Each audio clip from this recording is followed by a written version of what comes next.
an all-white Missouri school board has decided to remove elective Black history courses.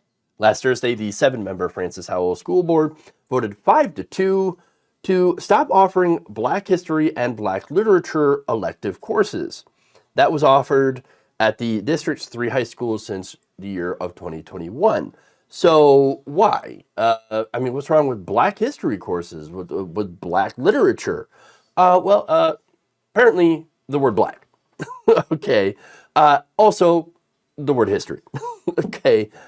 Look, removing these electives comes after they had revoked a resolution back in the summer condemning racism.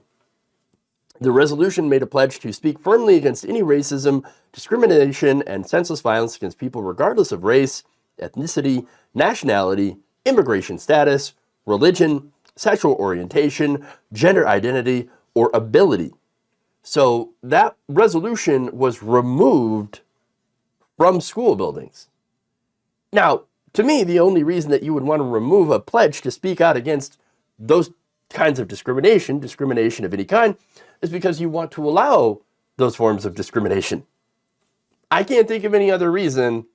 Okay, both the resolution and the classes, though, were targeted by the 5 new conservative members of the board. So, again, these conservative members of the board were all backed by the Conservative Political Action Committee Francis Howell families. So this PAC helped get these people elected, and immediately they get rid of a pledge to combat racism and discrimination and to cancel Black history and Black literature. Wow. Now, of course, that shouldn't be a surprise when you look at what this PAC believes in. They described the anti-racism resolution as quote-unquote woke activism. Yes, that's right. The wokers. How dare you get all woke and say we can't discriminate against people? How dare you? Woke activism. So now what they did what they're trying to do in its place is to pull an All Lives Matter by drafting an alternative resolution to oppose all acts of racial discrimination. Now, how is this an All Lives Matter? Basically, they included in their definition of discrimination critical race theory. Yeah, that's right. Teaching critical race theory is now considered discrimination. Critical race theory is not taught in high school. It's a college-level law course that examines the role of racism and how it affects people today.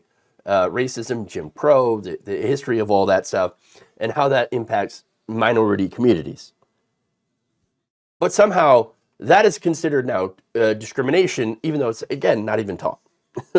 Now, they also added, as examples of discrimination, labels of white privilege, enforced equity of outcomes, identity politics, intersectionalism, and Marxism.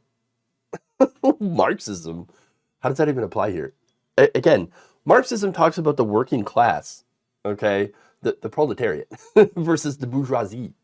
How does that apply to discrimination? Are you saying that criticizing the bourgeois, the bougies, the rich people, for using their money and influence on the system to make themselves, wealthy at the expense of the working class, somehow pointing that out to these people is discrimination? No, what it looks like to me is that they don't understand any of these words. These are all buzzwords to them. And so because conservative media told them to hate them, they hate them. And they have assigned literally their own meanings to them. Okay? That's it. That's it. I don't know. People, the TV tells me I'm supposed to be scared of Marxism and identity politics and intersectionalism. So I'm going to be scared of it. Yeah, okay. Yeah. Oh, yeah, sure. Yeah, these people, we're awake, not woke. Are you sure? Sure you're awake?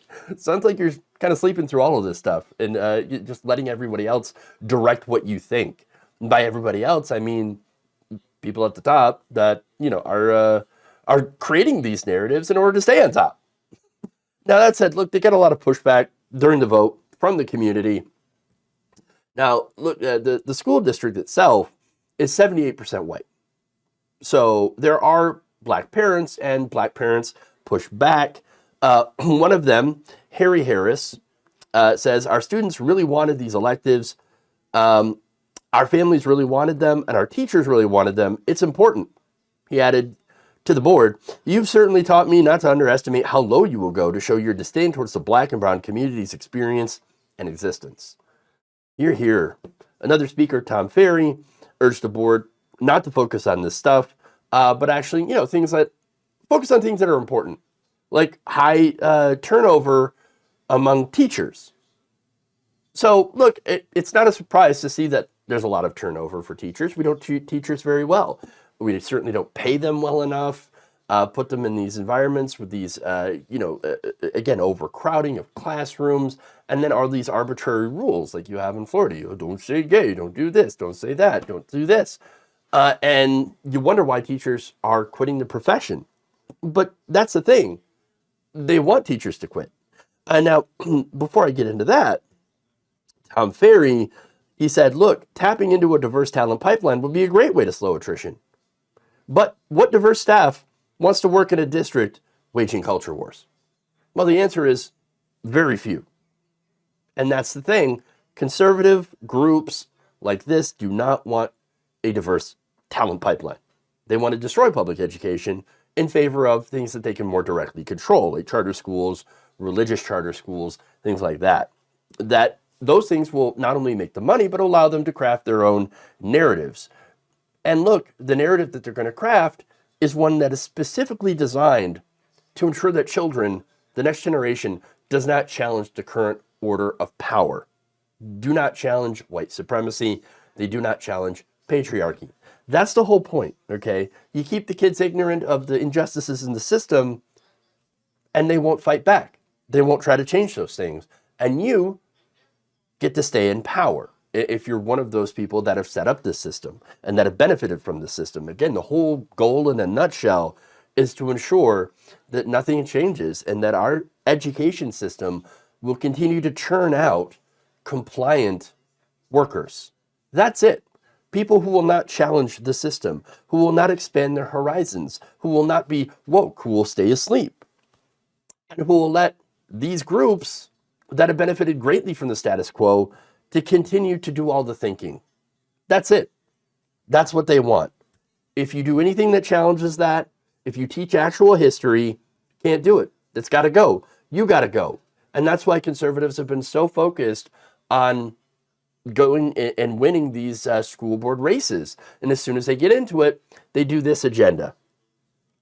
That's why it's important to get involved at the local level, okay? We've seen the right-wing focus on the school boards. It's pretty accurate to say that they're coming for our kids. That's it.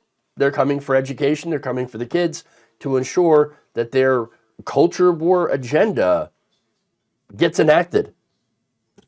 Those elections matter a great deal, as we've seen with not only the conservative takeover, but the pushback to that conservative takeover in many of these most recent elections, these most recent school board elections, where a lot of these chuds got pushed out.